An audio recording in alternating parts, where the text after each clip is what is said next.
Ele não queria problemas, só queria dar uma olhada em um velho rifle que costumava carregar muito antes da maioria deles sequer ter nascido.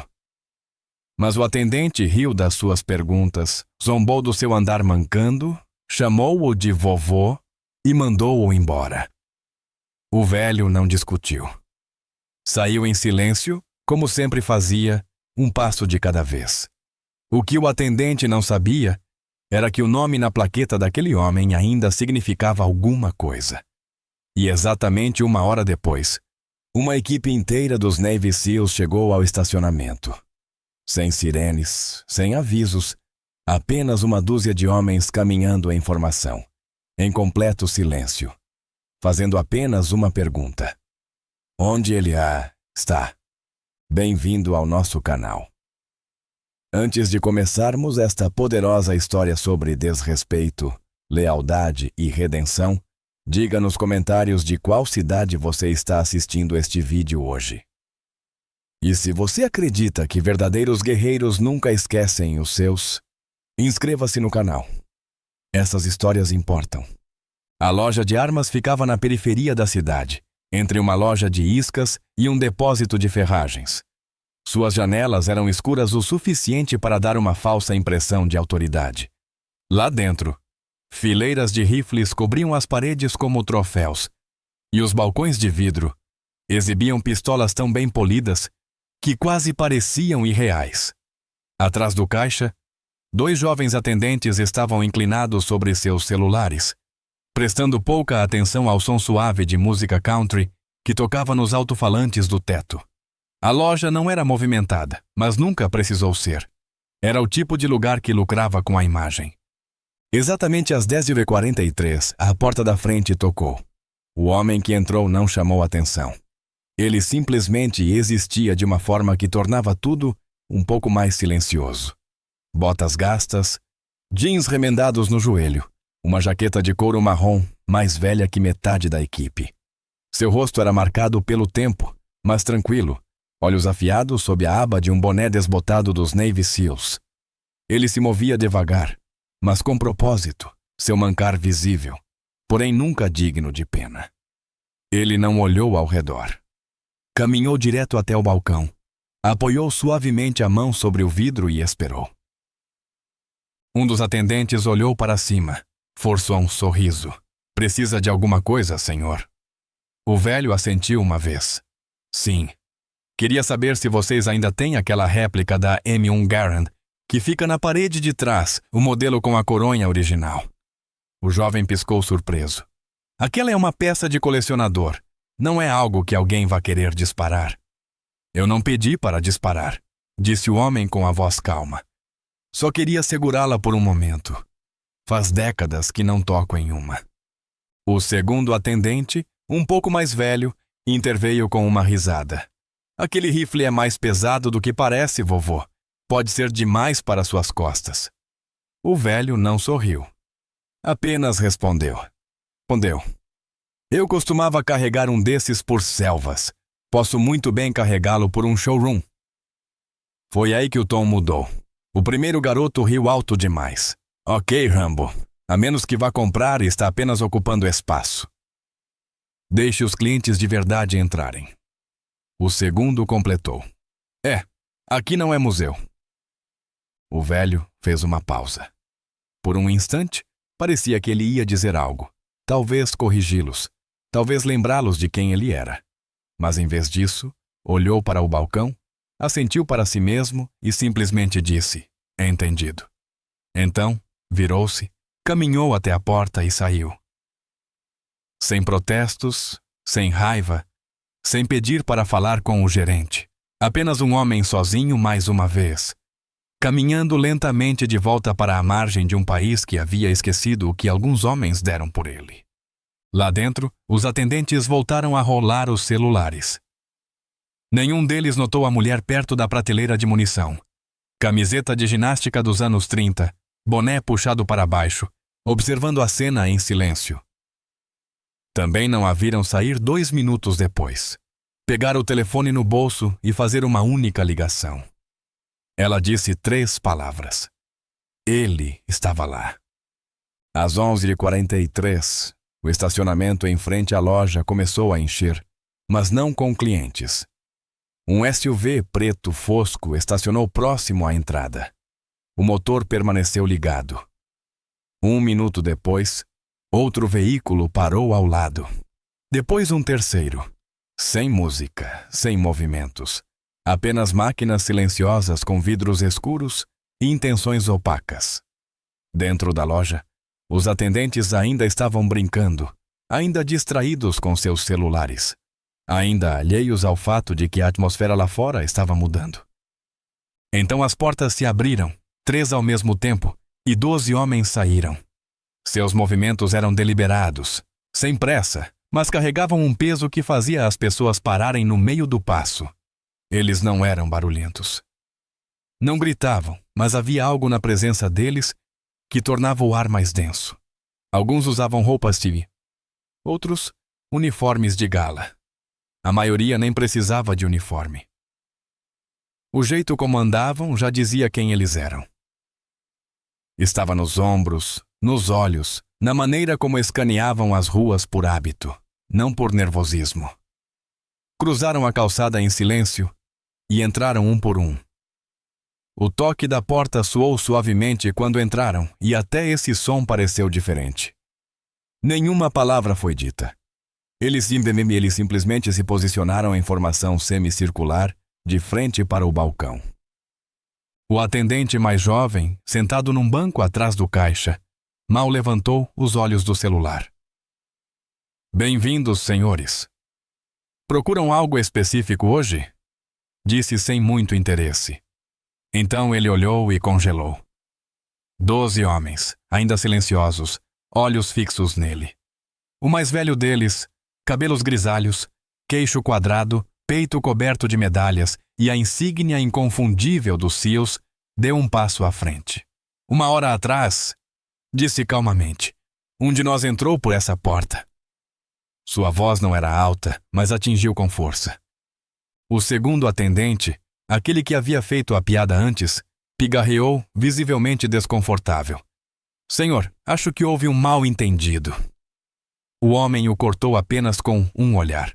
Ele não veio aqui para ser homenageado, continuou o SEAL. Não pediu reconhecimento. Só queria ver um rifle que não tocava desde o Vietnã. Seus funcionários riram. Chamaram-no de vovô, mandaram-no embora. Vocês não perguntaram quem ele era, não se importaram. Ele colocou algo sobre o balcão. Um pedaço de bandeira queimada, dobrado e gasto. Ele arrancou isso do meu uniforme quando eu estava sangrando em Helmand. Carregou-me nos ombros.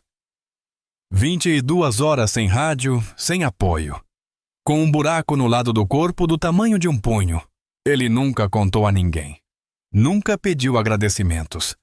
Mas quando entrou aqui hoje, vocês o trataram como um incômodo.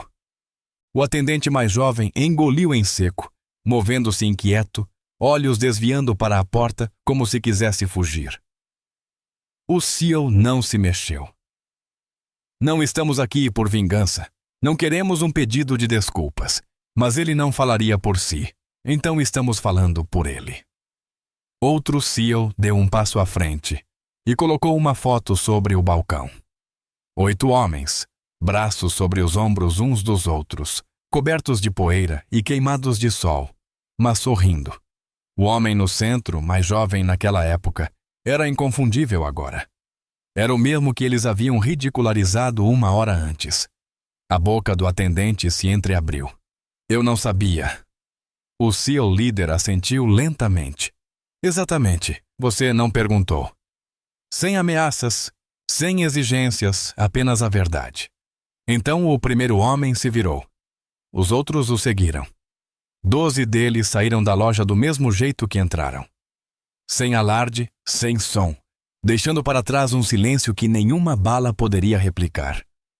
Lá fora, uma pequena multidão começava a se formar, atraída mais por instinto do que por curiosidade. Celulares foram erguidos, não para filmar, mas para registrar, caso esquecessem como era presenciar algo assim. Os SEALs não os reconheceram. Não precisavam. Entraram de volta em seus veículos, e partiram um por um, como se nada tivesse acontecido. Mas algo havia acontecido, porque dentro da loja, o ar não voltou ao normal. O atendente sentou-se lentamente, olhando fixamente para a foto ainda sobre o balcão. Pela primeira vez, percebeu que não havia simplesmente expulsado um velho. Havia desprezado a história. E agora o mundo inteiro estava prestes a descobrir quem realmente haviam mandado embora. Às 13h45, a foto já havia se tornado viral em 3 grupos de veteranos no Facebook. Foi tirada por um cliente que entrou logo após a chegada dos SEALs. 12 homens em completo silêncio dentro da loja de armas, todos de frente para o balcão, onde 2 atendentes estavam congelados atrás do caixa. Sem punhos cerrados, sem gritos, apenas imobilidade e uma presença pesada demais para ser ignorada. A legenda dizia simplesmente: quando você desrespeita um SEAL, você desrespeita todos eles. A princípio, a maioria das pessoas não entendeu o contexto. A publicação foi compartilhada e republicada, muitas vezes apenas com o emoji da bandeira americana. Então alguém perguntou: quem era o velho por quem eles estavam ali? E foi aí que tudo mudou. Às 14h12, um nome surgiu nos comentários. James C. Beckett, um homem que havia sido visto na cidade por anos, mas que nunca falava muito. Sempre educado, sempre sozinho, usava todos os dias o mesmo boné surrado do SEAL Team 3. Ninguém jamais perguntou o que significava. Até agora. Um comentarista escreveu: ele foi comandante do meu tio em 91, salvou 3 homens no Panamá. Nunca falou sobre isso depois que voltou. Outro acrescentou: se for Beckett, estamos falando de um verdadeiro fantasma. O tipo de cara que você só ouve falar nos briefings, nunca na imprensa. Alguém encontrou um resumo de pessoal escaneado, enterrado em um arquivo militar, e o carregou sob a foto. Master Chief Special Warfare Operator, James Charles Beckett, SEAL Team 3, alistado em 1966, aposentado em 2004, Bronze Star, Silver Star, Purple Heart, várias comendas não listadas, registros de serviço no Vietnã, Mogadíscio, Panamá e Iraque. Mais de 35 extrações confirmadas em zonas hostis. Sem autobiografia, sem cobertura da imprensa, sem entrevistas, apenas décadas de silêncio. Décadas cumprindo a missão. Às 15h, a estação de notícias local já havia divulgado a história com o título simples: Visita silenciosa. 12 Navy SEALs aparecem em loja de armas em apoio a veterano local. O artigo não trouxe detalhes sensacionalistas, apenas os fatos. Um homem entrou. Foi convidado a se retirar. 1 hora depois, uma equipe chegou e, de repente, uma figura tranquila e esquecida tornou-se símbolo de tudo o que as pessoas haviam esquecido de respeitar. Dưới đây là phần tiếp theo của bản dịch sang tiếng Bồ Đào Nha, bám sát nội dung gốc và viết thành đoạn văn dài. Chỉ xuống dòng khi hết ý.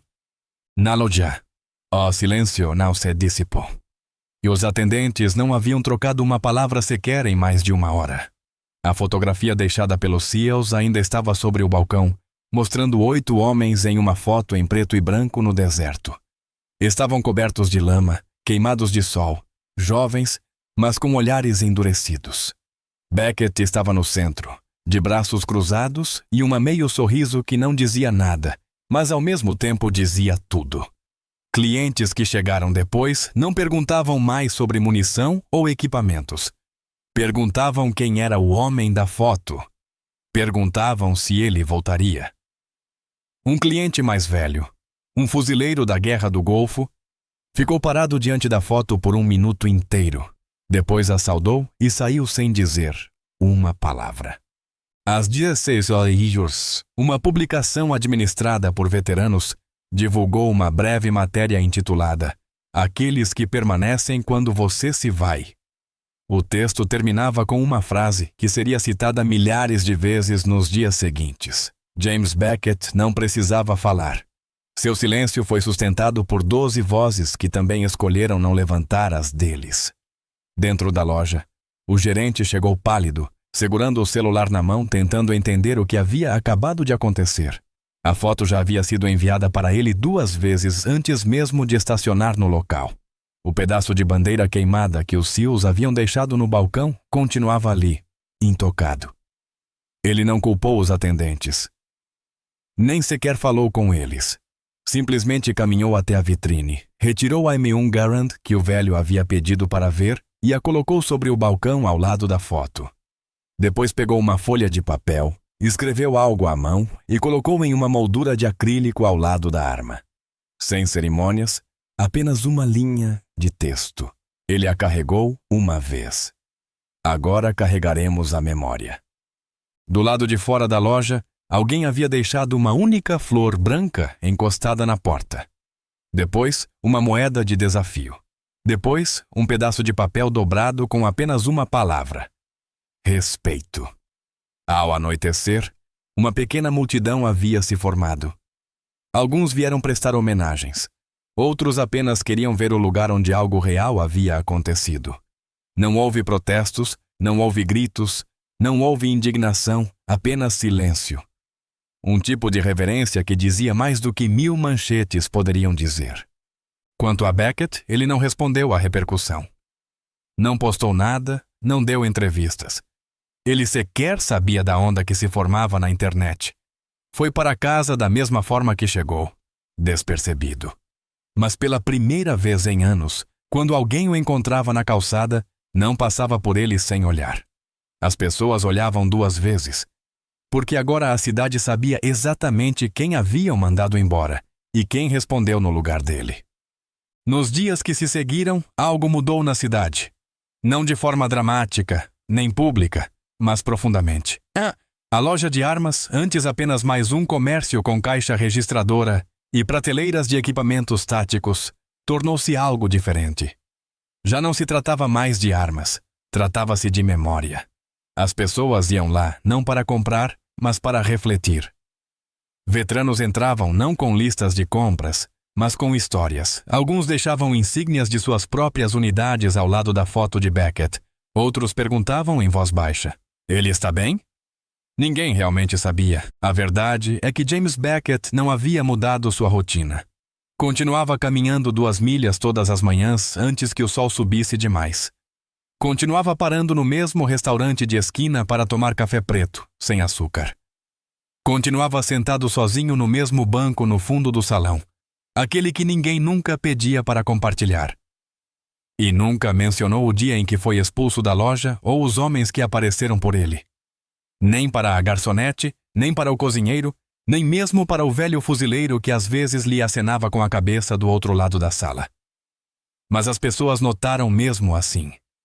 Quando uma escola local convidou veteranos para falar nas aulas de história, Beckett não respondeu. Mas, na semana seguinte, o diretor recebeu um envelope. Dentro havia uma única carta escrita à mão, descrevendo uma operação de resgate em 1970. Sem nome, sem assinatura. Apenas uma coordenada e os nomes dos 6 homens que foram salvos. Foi emoldurada e pendurada no corredor da escola sem cerimônia. Na loja de armas, o pedaço de bandeira queimada permaneceu na vitrine. O dono, que não estava presente no dia do incidente, mandou montá-lo em um vidro. Ao lado, acrescentou uma inscrição simples: para o homem que não reconhecemos e os irmãos que não nos deixaram esquecer. A história se espalhou pelos fóruns de veteranos, depois para os programas de rádio, e silenciosamente entrou em reuniões de política que ninguém noticiou. Porque o que aconteceu naquele dia não foi um protesto, não foi uma briga, foi algo mais raro. Homens que se levantaram por um dos seus sem dizer uma palavra, e a mensagem foi recebida. 2 semanas depois, a equipe SEAL retornou, mas não à loja. Eles foram ao restaurante de Beckett, não ocuparam uma mesa, não fizeram cena. Simplesmente entraram um por um e ficaram em silêncio ao lado do banco enquanto ele tomava seu café. Ele olhou para cima, encontrou os olhos deles e, por um momento, ninguém respirou.